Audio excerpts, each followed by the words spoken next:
In this video, I'll show you how to work the knit front back increase. The knit front back is a 1-stitch increase that takes 1 stitch and creates 2 from it. It is also known as a bar increase. To create the knit front back, insert the right needle into the stitch on the left needle from front to back. Create a new loop, just like you were knitting, and pull it through. But instead of pulling the stitch off from the left needle, leave it on. We're going to work into it again.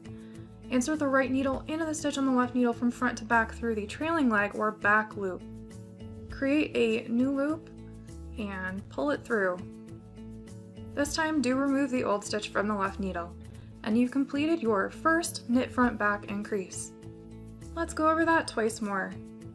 Insert the right needle into the stitch on the left needle from front to back just like you were going to knit. Create a new loop and pull it through, but leave that old stitch on the left needle. Insert the right needle from front to back through the trailing leg of the stitch on the left needle, wrap as if to knit, and pull that new stitch through, dropping the old stitch from the left needle.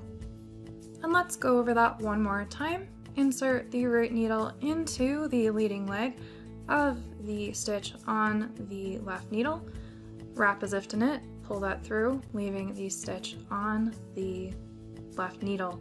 Insert the right needle from front to back through the trailing leg of the stitch on the left needle, wrap as if to knit, and pull that through, dropping the original stitch from the left needle. And that is how you create the knit front back increase.